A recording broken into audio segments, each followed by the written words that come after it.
O Partido Comunista Chinês quer escolher quem será a reencarnação do Dalai Lama, mas será que isso faz algum sentido prático? Este é o Visão Libertária, sua fonte de informações descentralizadas e distribuídas. Ajude a propagar as ideias da liberdade, deixe o seu like e compartilhe este vídeo com os seus amigos. Um artigo seu pode virar vídeo aqui também, sabia? Este artigo foi revisado por historiador libertário, escrito, narrado e produzido por mim, Quinta Essência. A ocupação do Tibete pela China é apenas uma entre tantas ações absurdas tomadas pelo governo comunista chinês ao longo das décadas. Contudo, esse caso específico tem algumas peculiaridades que acabam chamando mais a atenção. De fato, a repressão chinesa em relação ao Tibete é tão expressiva que até mesmo tocar nesse tema pode causar grandes transtornos para os envolvidos. Pense, por exemplo, em como Hollywood morre de medo de desagradar os chineses, e como atores como Brad Pitt e Richard Gere são boicotados na China por seus papéis de opiniões pró-Tibete. A ocupação chinesa dessa região histórica não é apenas militar, é também uma ocupação política e cultural, e que envolve um dos aspectos mais fundamentais da tradição tibetana, sua forma de governo que mistura liderança política com liderança religiosa. Estamos falando, é claro, da figura do Dalai Lama, o governante tibetano que a China comunista tenta controlar há várias décadas. Dalai Lama não é um nome próprio, não se tratando de uma pessoa, mas sim de um título. Esse título, que significa oceano de sabedoria, representa uma função que combina autoridade espiritual e responsabilidade política, embora na prática ele não seja o líder dessa religião. De fato, no Tibete, pratica-se o budismo relacionado à escola Gelug. Como em todas as grandes religiões, surgiram diferentes interpretações das ideias originais do Buda ao longo dos séculos. E no Tibete, a escola Gelug se tornou predominante a partir do século XVI. De acordo com essa concepção religiosa, o Dalai Lama é a reencarnação de Shenrezig, o Bodhisattva da compaixão. O primeiro Dalai Lama, segundo a tradição tibetana, foi Gedun Trupa, no século XIV. De lá para cá, outros 13 homens ocuparam esse cargo, todos eles sendo considerados reencarnações de Gedun Trupa. Este, por sua vez, é tratado como um Tulku, ou seja, um ser iluminado que deseja voluntariamente retornar à Terra em um corpo humano para trazer sabedoria. Altan Khan, um poderoso líder mongol no século XVI, foi responsável por conceder o título de Dalai Lama a um importante lama tibetano da escola Gelug. Isso aconteceu em 1578, quando Altan Khan concedeu o título de Dalai Lama a Sonang Yatso, que depois passou a ser reconhecido como o terceiro Dalai Lama. O atual Dalai Lama se chama Tenzin Gyatso, nascido em 1935 e que assumiu esse cargo em 1940. Em 1950, o governo comunista chinês recém-chegado ao poder promoveu a invasão do Tibete. A situação política dessa região permaneceu num limbo de relativa autonomia até 1959, ano em que o Tibete se transformou definitivamente em uma província chinesa. E foi nesse mesmo ano que o Dalai Lama se exilou do Tibete para continuar seu governo em outro país, situação que se mantém até hoje. Embora Tenzin Gyatso seja um líder proeminente, a verdade é que, no auge dos seus 90 anos, o atual Dalai Lama tem preparado sua sucessão. Essa ação não é puramente prática, ela tem também a finalidade de reforçar a autonomia do Tibete em relação à China. Por isso, todo o início do procedimento para a determinação do novo Dalai Lama já tem sido feito. E esse processo, ao contrário do conclave católico, não envolve votação ou deliberação formal.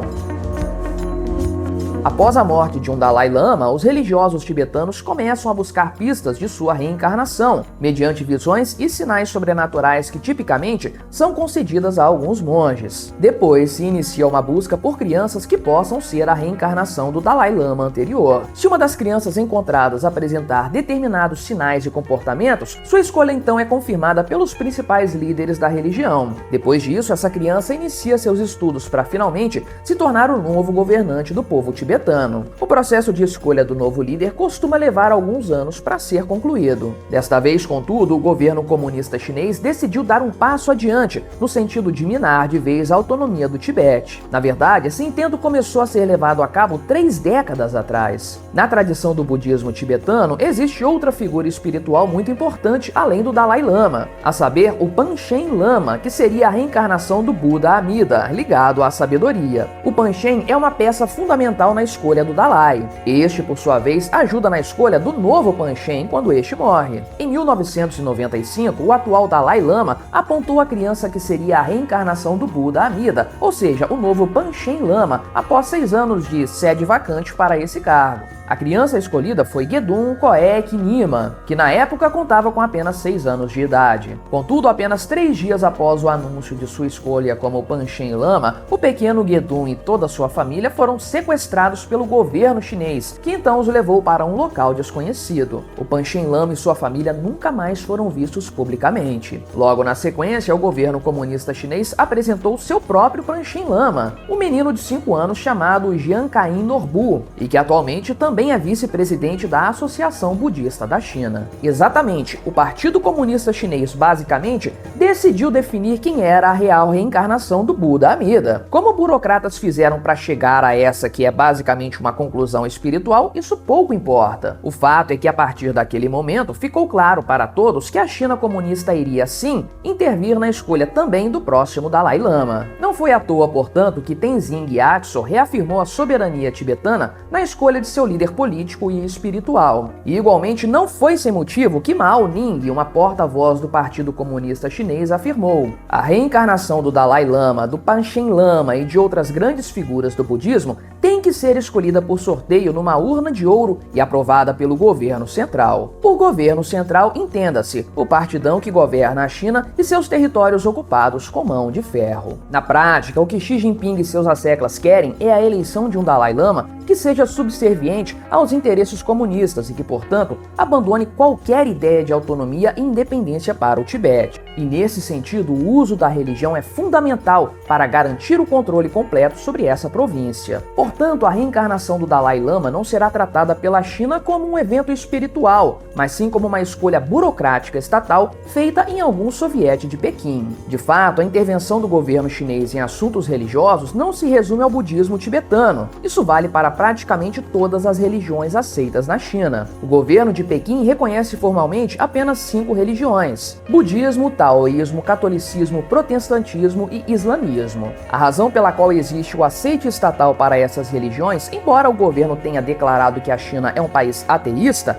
é que todas essas religiões são controladas de alguma maneira pelo próprio governo. Sabemos bem que os comunistas veem as religiões, a própria ideia de espiritualidade e a verdade transcendental como uma ameaça ao seu dogma, já que eles sempre substituem a religião, seus líderes e deuses, pela imagem do ditador que passa a ser idolatrado. Pense, por exemplo, na Associação Patriótica Católica Chinesa. Essa organização, formada inclusive por indivíduos que sequer têm religião, funciona como uma autoridade católica paralela ao Vaticano. A associação não reconhece a soberania do Papa sobre os assuntos católicos, agindo inclusive para nomear seus próprios bispos e padres à revelia da vontade da Santa Sé. A associação também funciona como mecanismo de monitoramento das atividades dos católicos chineses, evitando subversões e protestos contra Pequim e Xi Jinping. As demais religiões permitidas também possuem sua própria associação, como a já citada Associação Budista da China, a qual pertence o Panchen Lama aprovado pelo Comitê Comunista. De fato, só existe uma razão para um governo comunista tolerar religiões: se elas puderem efetivamente ser utilizadas como mecanismo de controle sobre a população,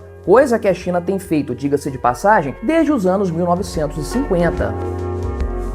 A interferência chinesa nos assuntos religiosos do budismo tibetano representa, em suma, aquilo que o comunismo faz com absolutamente tudo. Em um governo de caráter marxista não há qualquer tipo de liberdade, e a prática religiosa representa basicamente liberdade de pensamento, porque crer é, em resumo, pensar em algo de determinada forma. Controlar a religião é então um grande desafio para os comunistas. Afinal de contas, aquilo em que cremos não pode ser confiscado, tributado, regulamentado ou legislado. Por isso, ao longo da história, as instituições religiosas sempre foram uma força intermediária entre os indivíduos e o Estado, muitas vezes tendo o papel de limitar o poder estatal, como foi com a Igreja Católica, trazendo um outro tipo de autoridade sobre as famílias. Veja, portanto, que 70 anos de repressão ao budismo tibetano não foram suficientes para extinguir essa religião, nem para minar a influência do Dalai Lama nos assuntos do Tibete. De lá para cá, a causa dessa religião foi abraçada por inúmeros países, e o próprio Dalai Lama foi laureado como o Prêmio Nobel da Paz em 1989, no mesmo ano em que o governo comunista chinês promoveu o massacre da paz celestial.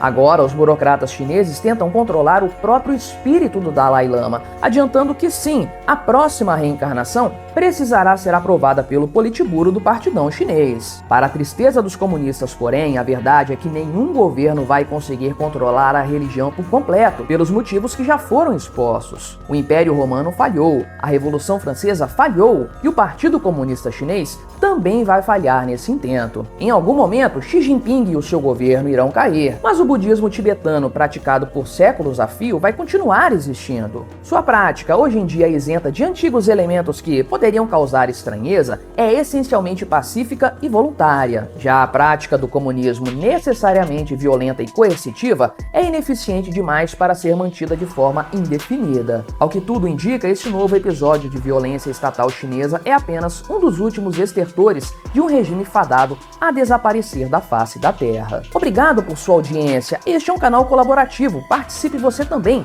Cadastre-se agora mesmo no nosso site visãolibertaria.com e envie os seus artigos por lá. Os colaboradores recebem recompensas em Bitcoin. Inscreva-se no canal e clique no botão da campainha para ser avisado de novos vídeos. Até a próxima!